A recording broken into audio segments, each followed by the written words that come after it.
Yes. So guys, let's go over the fundamentals of things like we do all the time. Number one is you can make up in skill what you lack in numbers. The reason why I created this group 2 years ago, it was a very small, very tight group in Southern California.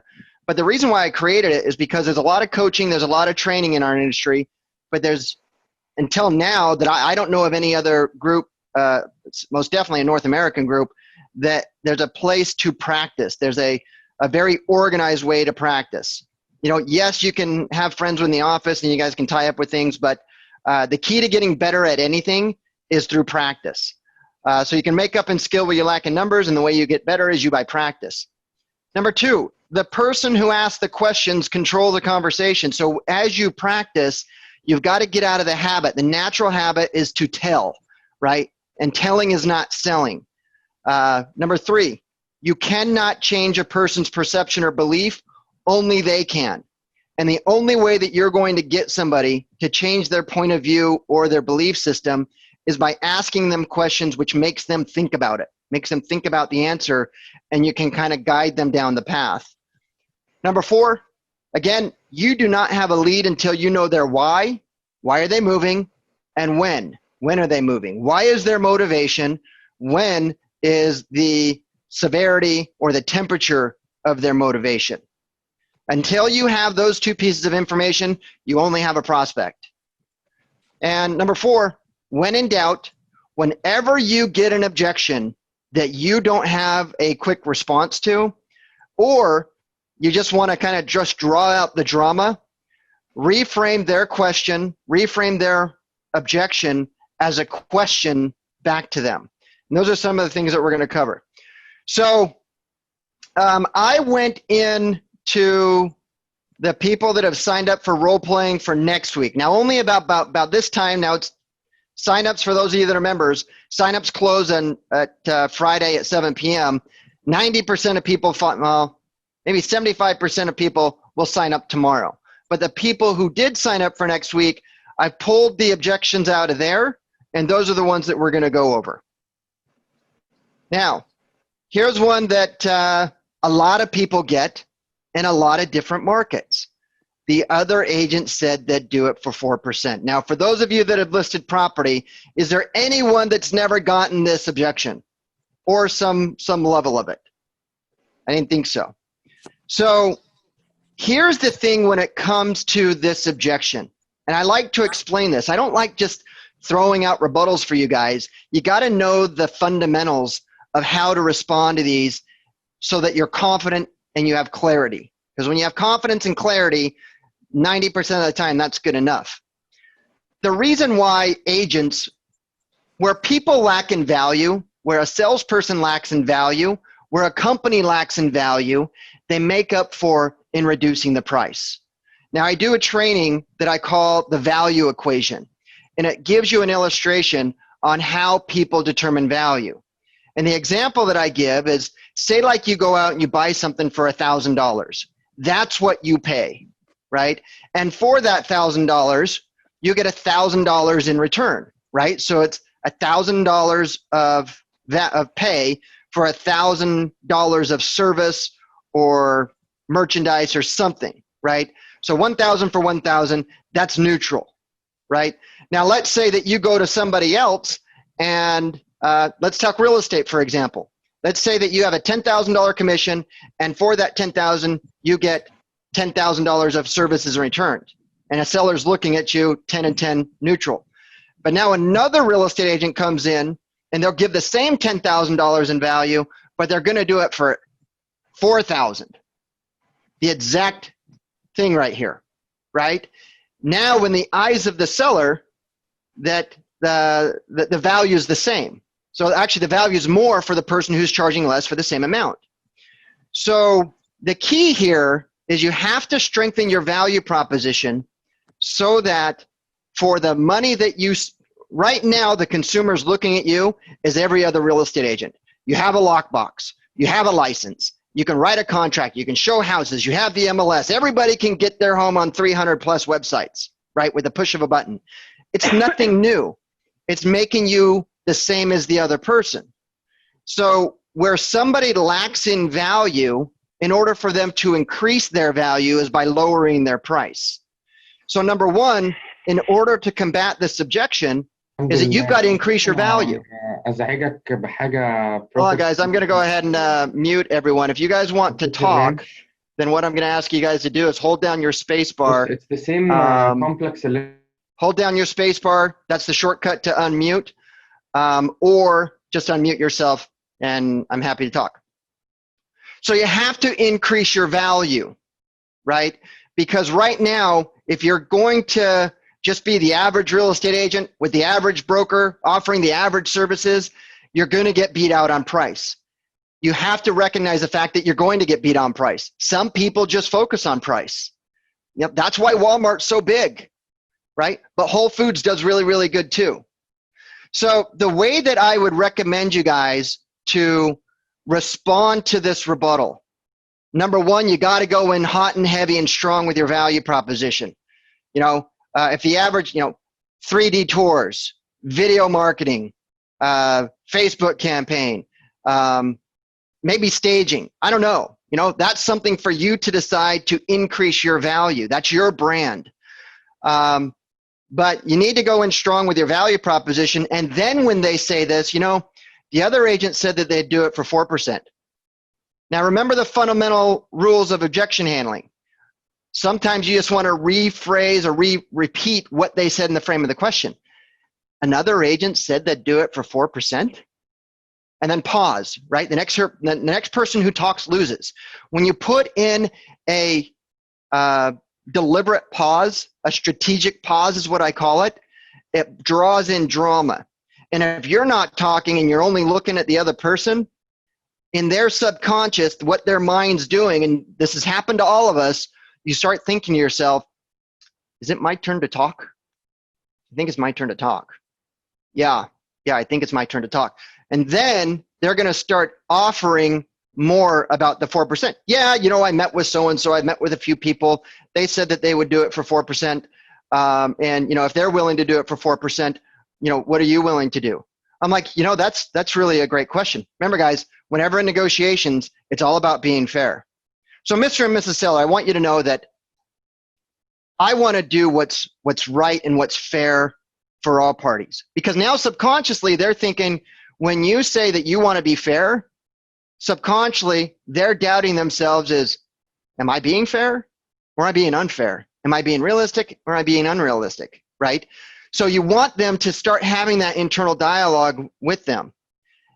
And it's nothing, all of us are doing this. All of us do this with our friends, family, and people who we're comfortable with. It's just that when you get in front of somebody who you're not that comfortable with, you start breaking down on the normal conversation of communication, right? So it's like, hey, I want to be fair. What is it that agent's doing for you for 4%? You have to ask those questions. You have to get them to answer. You have to start them explaining their value proposition. Oh, they're, they have a lockbox. They've been licensed. They're a newer agent, whatever it is. And then what you're going to do is you're going to repeat what they say, and then you're going to add into it by asking them questions. Okay, so I've been doing this for 22 years. You know how long they've been doing it for? Oh, they've only been doing it for, 3 or 4 years. 3 or 4 years, wow. You mind if I ask what company they're with? Oh, they're with XYZ Realty. Oh, XYZ Realty, I'm not familiar with those. But, I'm with ABC Realty, and I don't know if you know this, but we're like the #1 in the market as far as home sales. Did you know that? No, I didn't know that. Okay, so, there's that. I've sold over 1,000 homes in the United States and probably over 300 just in your market itself.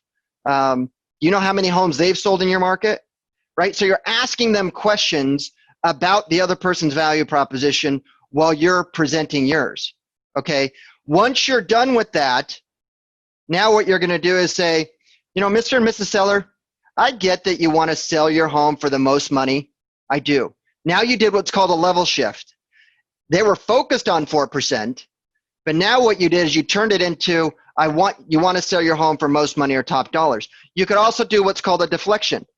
Mr. and Mrs. Seller, most homeowners, see, that's the deflection. I'm not talking to them. I'm talking about most homeowners. Most homeowners aren't so concerned about the money that they pay in the commission, what they're most concerned about is finding the right agent that could sell their home for the top dollar and the fastest time possible. Is that you as well? Rarely have I had anyone ever come up and say, no, that's not me. You will get those people that will say that, but then you have to go back to their why, right? Typically, when somebody is solely focused on the net money that goes in their pocket or the commission, you have to go back to their why, because we've all had those people who have put their homes on the market, and if they get 50% over market, they'll thinking about selling it. And all you're going to do is just waste your time, right? So the key here is, strengthen your value proposition. Number 2, start talking about the other person's value proposition while highlighting yours. Let them know that you want to be fair, and then and then at the end of this, you close with it. Based on what you know about what I do you feel that I'm qualified and experienced to sell your home? Well, yeah, Brett, I really do feel that. Okay, so what is it that you think would be fair, right? And again, pause. It's a legitimate question, right? You think that it's fair for whatever that other person's value proposition, you think it's fair for 4%, but with me, you get this, and this, plus a bag of chips. What is it that you think is fair for that? And then let them talk, right? And then talk it out. Hold your ground. This is a business decision. You will lose out on commission. Accept that. There is nothing worse than not having a listing than having a listing that won't sell, and having a listing that's going. You and I both know that when you discount your fee, the person that on the other end that you're discounting it for is going to cause you to do 3 times the amount of work. So you have to take that into perspective when you're actually doing your business. So that's it. Does anybody have any questions in regards to the other agent said that do it for 4%? Go ahead and hold your space bar down and unmute yourself if you do. I'm going to look at a chat. Okay, so let's move on to the next one. We're going to rent the property out. So this might be a condition, and this might and not an objection. Look, guys, you cannot rebuttal a condition. Or a condition is something of a circumstance that's outside of somebody's control. Maybe they're renting the property out because they can't afford to sell it. Maybe there's not enough equity. Maybe we're in a changing market. Probably not true in Southern California, but maybe I'm going to go down the path that they've decided to sell it because they came off the market, and and COVID has kind of made everything all kinds of wacky. So my response to this is, oh, so you decided to rent this property out. Pause, right? I repeated what they said in the frame of a question. Yeah, we had it on the market to sell it, but then this COVID thing happens, and we're just kind of over it, and we just don't want to sell it, right? Now you're getting the true reason. Okay, so the legitimate question is, so if I'm understanding it correctly, you're taking the home off the market, you decided to rent it because of safety? Now if you frame it like that, the only answer they're going to have is, yeah, for safety, or no, not for safety. Oh, it's not for safety. Then, what is it about COVID that made you want to take it off the market? So you're asking those questions to draw out their motivation. Once you draw out their motivation, it's like, so let's go back to the safety thing. Let's say that it is safety. Okay, so Mr. and Mrs. Seller, if it was possible for you to sell your home, market it, get top dollar, sell it quickly, while you felt that you were comfortable and confident that it was safe to do so, would you still sell your property? Quiet. And then they're going to ask you a question.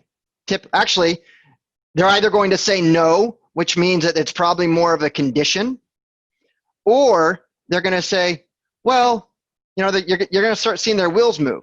They're going to say, well, maybe. Okay, right? And they're going to start talking about that. And then you're going to say, well, look, I'd like to apply for your job. You're selling a home. Me and my office, we're selling a ton of homes in COVID, probably more homes we're selling in COVID, but we're also very focused on safety of all parties involved. So do you think that there might be some time this week that we could get together and I can show you exactly what it is that we do to get homes sold in a very safe and CDC COVID-19 compliant environment, would you have time to maybe invest 30, 40 minutes this week? Okay, so guys, I didn't just go for a hard close. I went for the soft. I wanted their permission to ask them to see if they had available this week, right? I used to go really, really hard for the jugular when I first got into sales, right when they had a buying signal. Great, can I meet with you at 3 o'clock on Wednesday, or would Thursday at 1 happen? That's not conversation. That's not natural, right? And as many sales things that come at us on a daily basis, that could turn a lot of people off. And I don't want to turn people off. Look, I only want to do business if you want to do business, right? I only want to help you sell your home for the most money and top dollar if you want to get the most money and top dollar. If you legitimately need to rent it, look, let's have a different conversation. Let me see how I can help you rent it now, right? So we're going to rent the property out. You got to find out the why. Why are they going to do it? Again, motivation. Another question you could ask is, look, when you were listing this property for sale, it's interesting that you took it off to rent. I mean, you didn't just put the home on the market to just for the sake of listing it, right? I mean, that's a big thing to show your property. It's inconvenient to have it. No. We really wanted to sell the home. Oh, okay. Well, why do you now want to rent it, right? Again, remember, you only have a lead if you know a why and you know a when. Otherwise, you just have a prospect. So you'll notice a lot of my questions at the very beginning are always going to be why and when kind of focused. Any questions on that, guys? Good. I'm doing good on time. Katya, you don't have any questions? Come on. I always have questions. Okay. Yeah. I have a question.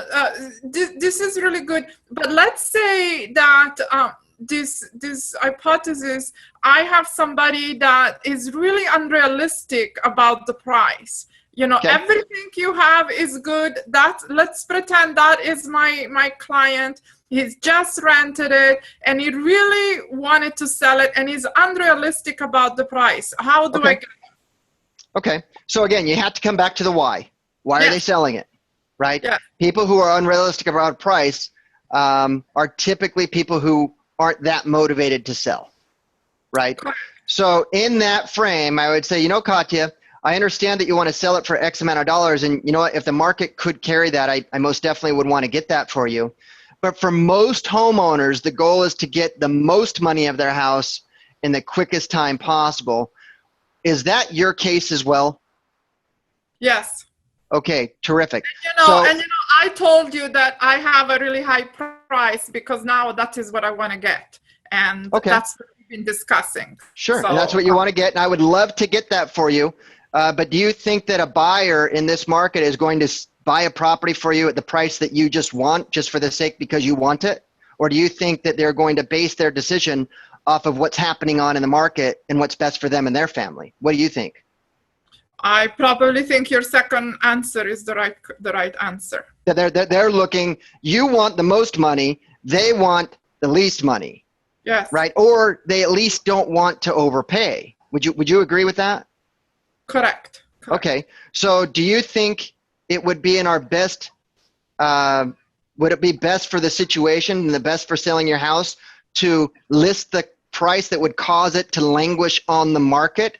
Or do you think it would be better to list the price that would cause it to be competitive for the market so that it could attract the most amount of buyers and thereby attracting the most money possible? Which one do you think would be better? Yeah, of course, attracting the most buyer is the way. Attracting the most buyers. Yeah. But so we could go really deep on this, and I'll go with you on this one-on-one. But you have to be able to have your presentation. So in the role-playing group, I have 3 groups. I have the listing presentation group. I have the listing, which is also listing pre-qualification for the appointment. I have the objection handling, and then I have scripts and dialogues. The reason why I do that is because it's a different set of skills that have to be practiced. You're talking about presenting the CMA. You're talking about how to get the right price, and there's a way to do that. I don't want to go too deep on it here because you and I are going to we'll be role-playing out for the next 20 minutes, right? But the key here is that, and this is what a lot of agents do, they make the mistake of not preparing before they go on a listing. Yes. And for those of you that are outside of Southern California, the average sales price in Orange County is $850,000. So it's a $20,000 commission that could actually happen or not happen based on your presentation, Yes. right? No seller awards a listing to the second best, right? They always go with the person who presents the best, and it has to be polished, right? Yeah. So we can talk about that, but the key here is you got to change their frame of thinking. You got to find out their why, and then you have to reframe it to them understanding, hey, look, do you just want to list the property for sale, or do you actually want to sell it? You know, that's a little blunt. I wouldn't do it that way, but that's really what you're asking them. Well, I really want to sell it. Look, I want to get you what you want, but, you know, and notice how I'm not telling them about the market. I'm asking them about the market. Yeah. You know, what do you think would happen if a buyer comes over and your home is $50,000 more than your neighbors? Do you think that they're going to be, you know, tripping over each other to see the property, or do you think they're going to go see your neighbors? That's right. Yeah. Right? Common question. Yeah. But yeah, great question though. So guys, I'm going to move on to the next one.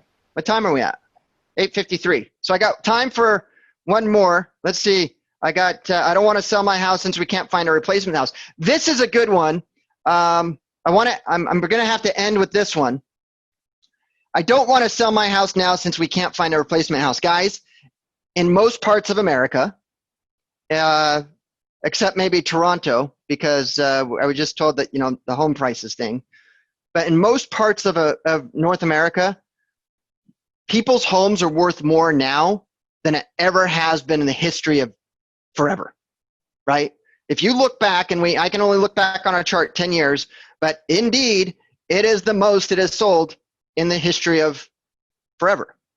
So there is a 100% probability, and I'm talking to this like it's a seller. Mr. and Ms. Seller, did you know that if you sold your home right now, that there's a 100% probability that you're going to sell your home for the most money it's ever sold for? Did you know that? And they're going to say, no, they're going to say whatever they're going to say. Probably, no, I didn't know that. And then I'm going to go into and say, look, I get it. You selling your home for the most money means that you're going to be buying another home for the most money, okay? This is where I'm going to tie back into, look, guys, as a salespeople, and make no mistake, we're real estate professionals, but that's our service. That's what we sell, right? We sell our service. We are salespeople first and foremost. We focus on lead generation. We focus on lead conversion. We sell real estate, right? That's our service.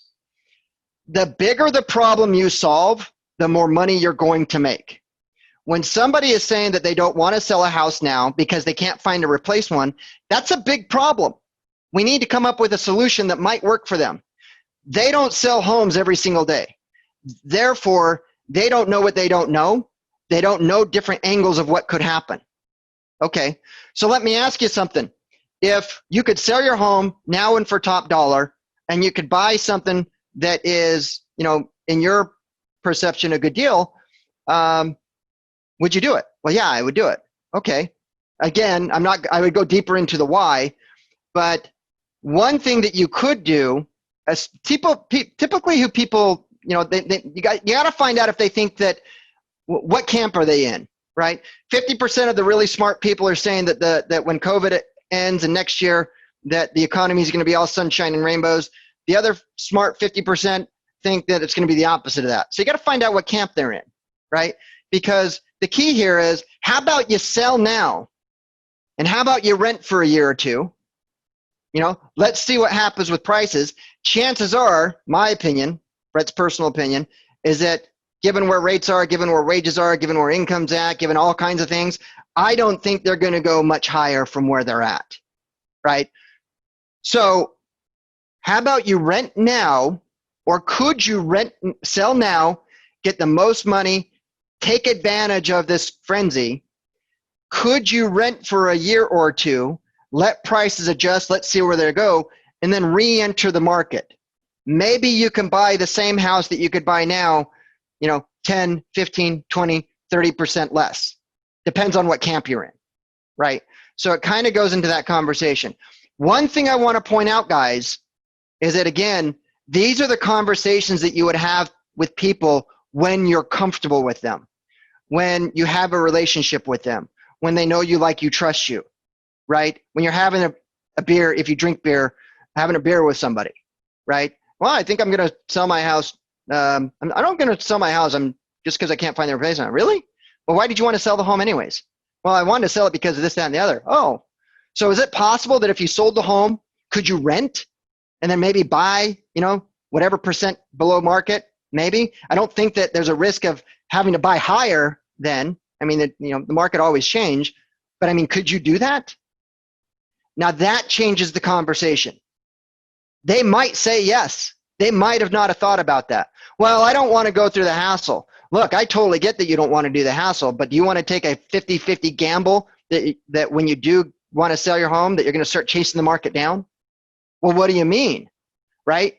You're furthering the conversation. You're helping them understand what's going on. The confused mind will always say no. If they're confused about the market, if they're confused about what's going on, they're going to step out and say, whoa, I got to wait. I can't do this. Okay. You got to bring it to them, guys. You got to, when you get these objections are questions. Sometimes they're conditions. You got to ask questions to figure that out. Right. So guys, I got a few more minutes. I'll open it up if you guys have any questions. Katya, yep. I just wanted to say two things that I can think of that to add is that, so if the homeowner was to make a good profit and if he was not attached to be a homeowner again, that would be a tool that I could use and say, but look, you're making a really good profit here. And now if you can rent in 2 years, you can find out what the market will allow you to do next. I love what you just said there. But I want you to rephrase that in the form of questions, because what you're doing is you're telling them you're making a good profit. That's true. So Mr. and Mrs. Seller, if you were able to sell your home for X amount of dollars and you sold it and you bought it and your payoff is this amount, how much equity would you be putting in your pocket? Well, we'd be putting $200,000 in our pocket.